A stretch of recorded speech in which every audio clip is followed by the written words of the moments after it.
नमस्कार। प्रादेशिक समाचार के साथ मैं नीलम कुमार। पहले मुख्य समाचार। झारखंड में कोरोना संक्रमितों की संख्या बढ़कर हुई 154। गढ़वा से 20 और कोडरमा से 2 नए पॉजिटिव मरीज मिले। प्रधानमंत्री गरीब कल्याण अन्न योजना के तहत देश के लगभग 80 करोड़ लोगों को मुफ्त अनाज और दाल उपलब्ध कराने की योजना बना रही केंद्र सरकार। सीबीएसई की 10वीं और 12वीं बोर्ड की शेष विषयों की परीक्षाएं 1 से 15 जुलाई तक ली जाएंगी।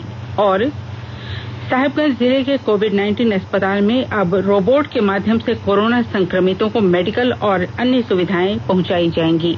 अब समाचार विस्तार से।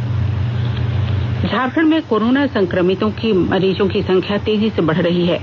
राज्य में कल 22 नए कोरोना पॉजिटिव मामले सामने आए। इसमें से 20 संक्रमित मरीज गढ़वा जिले और 2 कोडरमा जिले के रहने वाले हैं। स्वास्थ्य विभाग के प्रधान सचिव डॉक्टर नितिन मदन कुलकर्णी ने इसकी पुष्टि कर दी है। राज्य में कोरोना संक्रमित मरीजों की कुल संख्या 154 हो चुकी है। इसके तहत रांची में 93, गढ़वा में 23, बोकारो में 10, हजारीबाग में 3, धनबाद में 2, गिरिडीह में 2, कोडरमा में 2, सिमडेगा में 2, देवघर में 4, पलामू में 8, जामताड़ा में 2, दुमका में 2 और गोड्डा में 1 व्यक्ति के कोरोना संक्रमित होने की पुष्टि हो चुकी है। इन संक्रमितों में 3 की मौत हो चुकी है, जबकि 52 मरीज स्वस्थ भी हो चुके हैं। इधर गढ़वा जिले में एक साथ कोरोना संक्रमण के 20 नए मामले आने के बाद प्रशासनिक सक्रियता बढ़ गई है। कल रात ही सभी संक्रमितों को कोविड-19 अस्पताल में भर्ती कराने के साथ लॉकडाउन का भी सख्ती से पालन कराया जा रहा है। जिले के civil surgeon doctor NK Rajak ने बताया कि जिन मजदूरों में कोरोना पॉजिटिव की पुष्टि हुई है वे सभी 5 मई को छत्तीसगढ़ और गुजरात जैसे राज्यों से लौटे थे। इससे पहले कल ही यहां मिले 3 संक्रमितों की तीसरी जांच और रिपोर्ट निगेटिव आने के बाद उन्हें कोविड अस्पताल से छुट्टी दे दी गई थी। कोडरमा जिले में मिले संक्रमितों में एक व्यक्ति डोमचांच और दूसरा संक्रमित व्यक्ति तिलैया का रहने वाला है। दोनों का इलाज कोविड-19 अस्पताल में चल रहा है। वे आइसोलेशन वार्ड में इलाजरत हैं। इससे पहले 10 अप्रैल को यहां कोरोना संक्रमित मरीज मिला था, जिसे स्वस्थ होने के बाद 5 मई को अस्पताल से छुट्टी दे दी गई थी। राज्य सरकार ने कोरोना महामारी को देखते हुए सभी चिकित्सकों और स्वास्थ्य कर्मियों की छुट्टी 30 जून तक के लिए रद्द कर दी है। स्वास्थ्य विभाग द्वारा जारी यह आदेश राज्य सरकार के सभी चिकित्सा पदाधिकारियों, मेडिकल कॉलेज के प्राचार्यों और अधीक्षकों, जूनियर रेजिडेंट, सभी पारा स्वास्थ्य कर्मी के साथ एनएचएम में संविदा पर कार्य कर रहे कर्मियों पर लागू होगा। केंद्रीय खाद्य और सार्वजनिक वितरण मंत्री रामविलास पासवान ने कहा है कि प्रधानमंत्री गरीब कल्याण अन्न योजना के अंतर्गत देश के लगभग 80 करोड़ लोगों को मुफ्त अनाज और दाल उपलब्ध कराने की एक बड़ी योजना पर काम चल रहा है। उन्होंने कहा कि सरकार यह सुनिश्चित कर रही है कि सभी राज्यों में जरूरत के अनुसार वितरण के लिए अनाज उपलब्ध रहे। श्री पासवान ने कहा कि भारतीय खाद्य निगम के पास लगभग 74 लाख टन अनाज है। उन्होंने यह भी कहा कि राज्य के योजना के तहत 41 करोड़ 35 लाख लाभार्थियों को अप्रैल महीने के लिए 21 राज्य 90% से अधिक का वितरण कर चुके हैं। अनाज के अलावा सरकार लगभग 19 करोड़ 50 लाख परिवारों को 3 महीने के लिए 1 किलो दाल भी मुफ्त दे रही है। मुख्यमंत्री हेमंत सोरेन ने कहा है कि कोरोना महामारी से जुड़े मामलों का आकलन करने के उपरांत 17 मई के बाद लॉकडाउन हटाने या उसमें किसी भी तरह की रियायत देने का फैसला किया जाएगा। अभी सरकार की कोशिश प्रवासी मजदूरों की सुरक्षित वापसी पर है। उन्होंने मजदूरों से कहा कि वे धैर्य रखें, जिस राज्य में है वहीं रुकें, पैदल चलने से बचें। सभी को उनके घर वापस लाने की दिशा में सरकार लगातार प्रयत्नशील है। मुख्यमंत्री ने गुजरात से चाईबासा पैदल लौट रहे मजदूरों की सुरक्षित वापसी और मदद पहुंचाने के सिलसिले में पश्चिमी सिंहभूम के उपायुक्त को आवश्यक कदम उठाने का निर्देश दिया। राज्य के श्रम मंत्री सत्यानंद भोक्ता ने कहा कि प्रवासी मजदूरों को वापस लाने के लिए रोड मैप तैयार किया जा रहा है। विस्तृत ब्यौरा दे रहे हैं हमारे संवाददाता।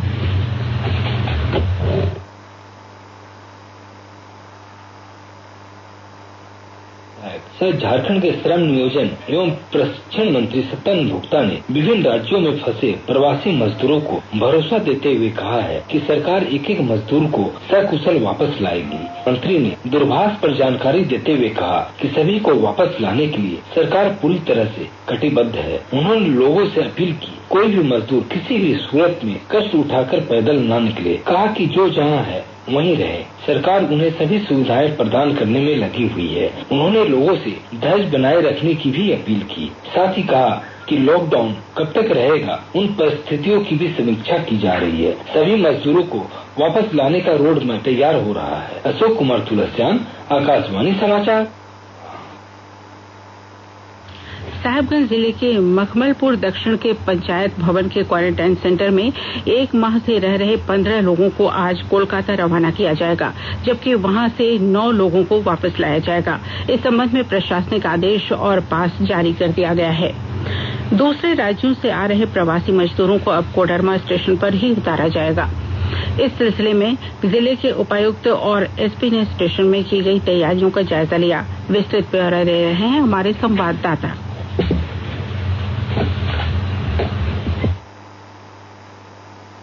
जिले और इसके आसपास इलाके के रहने वाले प्रवासी मजदूरों को लेकर आने वाली श्रमिक स्पेशल ट्रेन अब कोडरमा में ही रुकेगी। इससे पहले धनबाद और हटिया समेत दूसरे स्टेशनों पर श्रमिकों के उतरने के बाद उन्हें बस के जरिए कोडरमा लाया जाता था और वहां सुविधा केंद्र में स्क्रीनिंग के बाद मजदूरों को बसों के जरिए उनके घर पहुंचाया जाता था।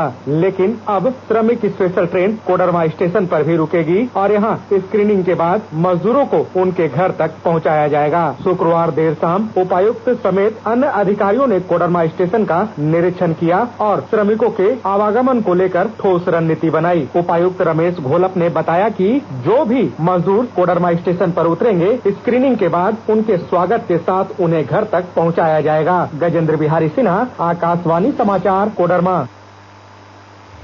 राज्य में 1 साल तक पान मसालों की बिक्री, भंडारण और विनिर्माण पर पूरी तरह प्रतिबंध लगा दिया गया है।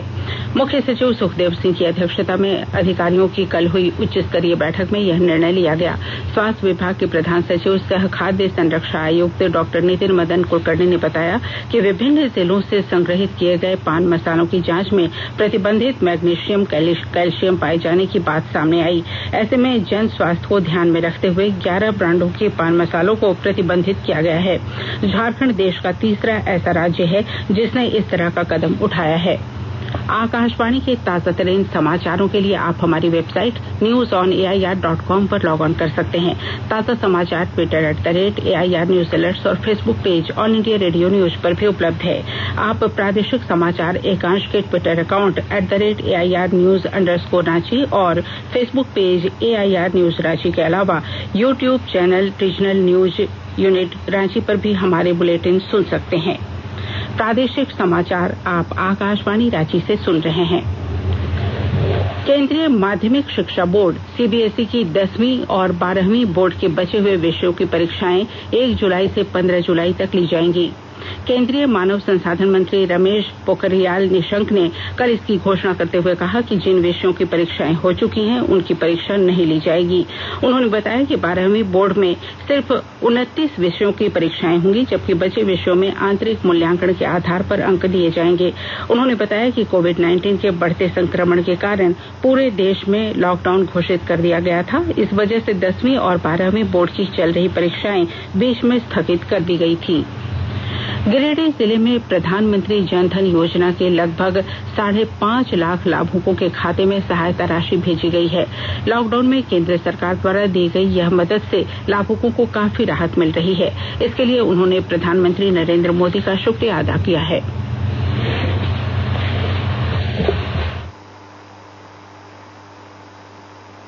हमारे घर कोरिडीह का हमारे खाता में जनधन योजना में 2 बार पैसा आये 500 फ्री गैस भी आये 2 महीना के राशन भी उठा रही है। हमारे लिए मोदी सरकार बहुत अच्छा काम कर लिए है। हम गीता देवी है, हम कोरिडीह से बोल रहे। जनधन खाता में 500 2 बार आये। मोदी सरकार बहुत अच्छा काम कर लिए। कैसे रोजी रोटी चल रहा है, बाल बच्चा कैसे पोस रहा लिए। लॉकडाउन में कहा कमाए हमने। शांति देवी नाम है। 2 बार पैसा आये सरकार तरफ से। हमारे बहुत मौका रह गए अच्छा से।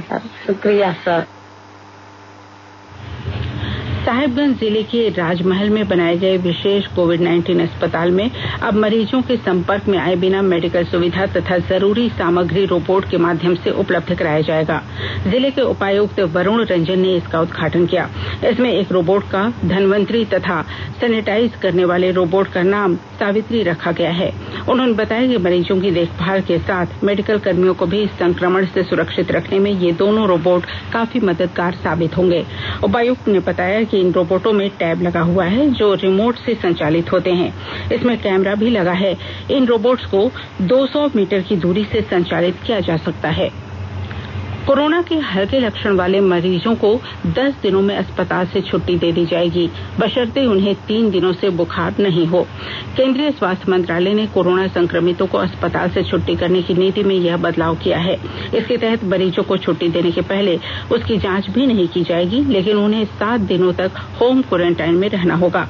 वहीं गंभीर मरीजों का इलाज पहले की तरह अस्पताल में किया जाएगा। स्वास्थ्य और परिवार कल्याण मंत्रालय ने लोगों को सलाह दी है कि वे नोवल कोरोना वायरस से अपने को सुरक्षित रखने के लिए सभी बुनियादी एहतियाती उपायों का पालन करें और सामाजिक दूरी बनाए रखें। एक रिपोर्ट।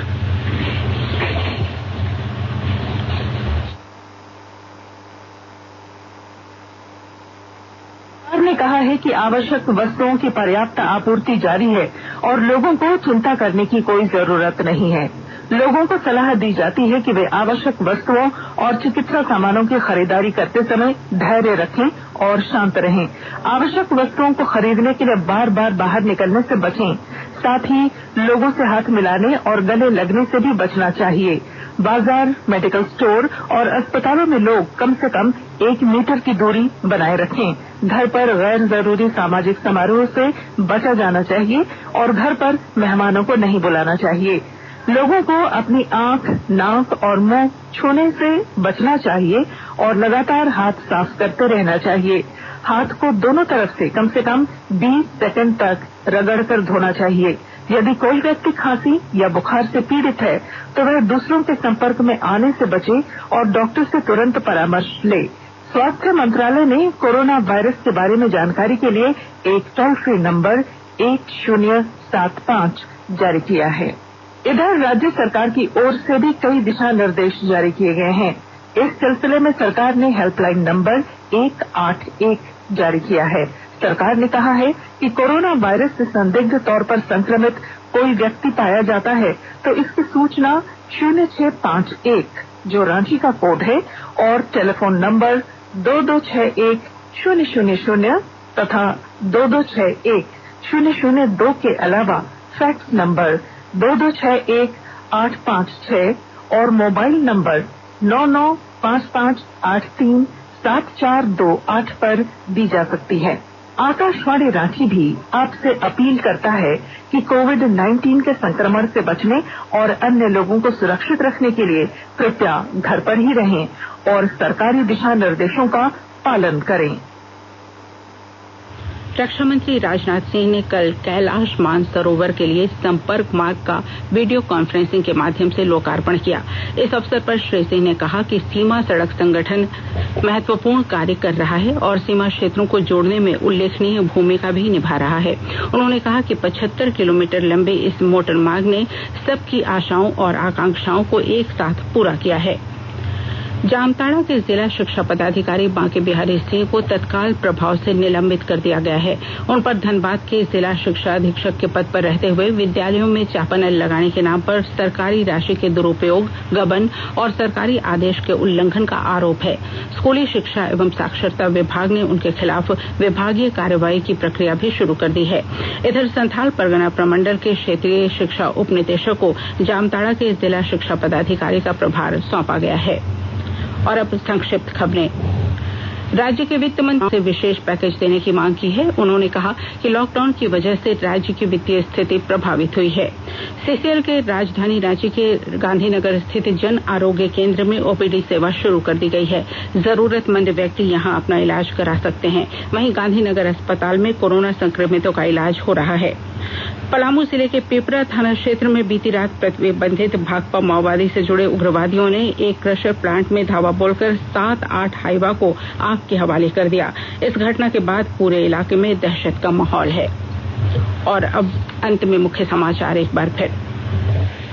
झारखंड में कोरोना संक्रमितों की संख्या बढ़कर हुई 154। गढ़वा से 20 और कोडरमा से 2 नए पॉजिटिव मरीज मिले। प्रधानमंत्री गरीब कल्याण अन्न योजना के तहत देश के लगभग 80 करोड़ लोगों को मुफ्त अनाज और दाल उपलब्ध कराने की योजना बना रही केंद्र सरकार।